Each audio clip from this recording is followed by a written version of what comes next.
फिल्में अक्सर विवादों में रहती है। एक फिल्म द कश्मीर फाइल्स को लेकर इस समय एक और विवाद सामने आया है। इसके पीछे क्या है विवाद, क्या है झूठी चार्जशीट, आइए जानते हैं। इंदौर के स्वतंत्र पत्रकार आदिल सैयद ने फिल्म की समीक्षा कैसे की। फिल्म काल्पनिक होती है लेकिन इतनी भी नहीं जितनी की द कश्मीर फाइल्स है। मजेदार बात तो यह है कि इसे हिस्टोरिकल ड्रामा कहा जा रहा है, जो कि उतनी ही हिस्टोरिकल है जितनी की एलियंस पर बनी कोई फिल्म होती है।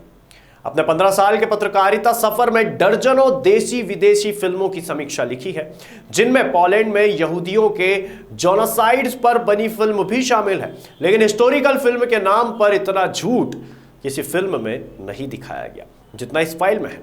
विवेक अग्निहोत्री ने फिल्म में वो दिखाया है जो एक मसालेदार फिल्म के लिए जरूरी होता है, और यह मसाले आज के दौर में औरत है और मुसलमान भी। लेकिन वो मसालेदार फिल्म के चक्कर में विरोधाभास डाल बैठे, जिससे उनके झूठ का भांडाफोड़ हो गया और पंडितों के जबरिया पलायन पर ही सवाल खड़े होते जा रहे हैं।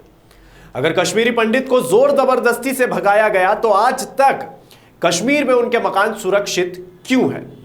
जबकि तथ्य यह है कि जब कोई पलायन करता है या उसे पलायन करवाया जाता है तो उसके मकानों पर कब्जा कर लिया जाता है या उन्हें आग के हवाले कर दिया जाता है, जबकि कश्मीरी पंडितों के मकान आज भी सुरक्षित है।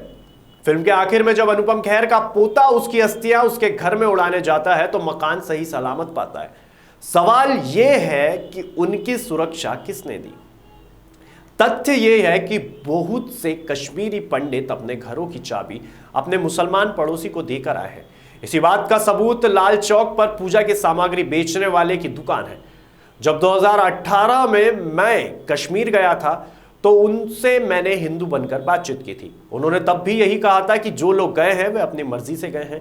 तथ्य यह है कि 1990 में जब केंद्र में चंद्रशेखर सरकार थी और इसे समर्थन भाजपा ने दिया था, तब कश्मीर में जगमोहन को राज्यपाल बनाया गया था और उन्होंने यह पलायन करवाया था। फिल्म में दूसरा मसला महिलाएं हैं, जिनका भद्दे तरीके से इस्लाम को बदनाम करने के लिए इस्तेमाल किया गया है। लेकिन फिल्म में एक भी रेप सीन नहीं है, जो इसका सबूत है कि महिलाओं के साथ बदसलूकी नहीं की गई है। अगर की गई होती तो कहानी की मांग के नाम पर फिल्मों में नंगेपन की भरमार करने वाले विवेक अग्निहोत्री बलात्कार का सीन जरूर डालते, लेकिन इतने बड़े झूठ की हिम्मत विवेक कर नहीं पाए।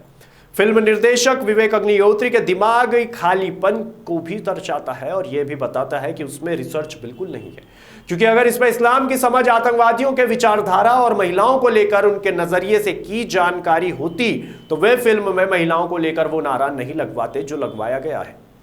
इसका भी जीता जागता सबूत श्रीनगर में एक मंदिर के बाजू में किराने की दुकान चलाने वाली महिला है, जिनसे मेरी पत्नी ने नेहा शर्मा बनकर बात की। उन्होंने कहा कि जब पलायन हुआ तब मेरी उम्र 15 या 16 साल थी। हमारे साथ कुछ नहीं हुआ, मिलिटेंट महिलाओं को देखते भी नहीं है। ये सब बातें मैंने अपनी अखबार की रिपोर्टिंग में भी लिखी थी। फिल्म का बेहद आपत्तिजनक सीन है एक मौलाना साहब को डरकी दिखाना। फिल्म में यह दिखाकर उन लोगों को तो भड़काया जा सकता है जो कभी मुस्लिमों से नहीं मिले हैं या जिन्होंने कभी मस्जिद नहीं देखी, लेकिन जिन्होंने किसी भी मस्जिद के इमाम साहब से मुलाकात की है वो हिंदू गंगा जल हाथ में लेकर बता देगा कि मौलाना साहब किरदार के कितने ऊंचे मुकाम पर खड़े होते हैं और औरतों को नजर उठाकर देखते भी नहीं। इंदौर में भी इसका सबूत देखना हो तो मालवा मिल के सामने की गली की मस्जिद में चले जाइए, जहां असर मगरिब की नमाज के बाद हिंदू महिलाएं अपनी बीमार बच्चों को फूंक डलवाने के लिए मस्जिद के बाहर खड़ी रहती है। उनसे पूछ लें कि कभी किसी मौलाना साहब तो क्या किसी आम नमाजी ने उन्हें आंख उठाकर देखा है। फिल्म का यही सीन कहानी को झूठा साबित करने के लिए काफी है। तक ही नहीं रहा कि बल्कि इसमें बुद्धिजीवों और उन तमाम लोगों पर सवाल उठाए गए हैं जो लोकतंत्र और आजादी पसंद है। इस हिसाब से फिल्म तानाशाही की तरफदारी करती नजर आती है। यही वजह है कि फैज अहमद फैज की गजल हम देखेंगे, लाजिम है कि हम भी देखेंगे को बिना समझे ही गलत ढंग से परोस दिया गया। फैज की इस गजल पर पाकिस्तान के तानाशाह जनरल जिया उल हक के दौर में पाबंदी लगा दी गई थी। याद रहे, जिया उल हक सरकार भारत के कट्टर विरोधी थे। फैज की पूरी गजल तानाशाही के खिलाफ है, जो कि विवेक अग्निहोत्री और अनुपम खेर दोनों के ही पल्ले पड़ना मुश्किल है।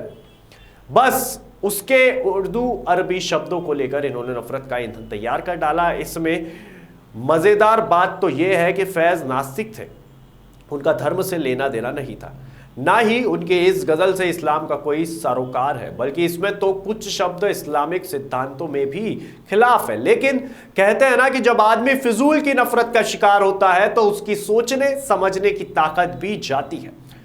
यह फैज की गजल के साथ विवेक अग्निहोत्री का सुलूक साबित करता है। जहां तक उनके निर्देशन और लेखन की बात है, फिल्म का अंत वे ठीक से नहीं कर पाए, यहां भी ज्ञान के चक्कर में गड़बड़ हुई और आखिरी वाला भाषण तो उनकी कमजोर कलम का सबूत बन गया। इसे बहुत बेहतर लिखा जा सकता था।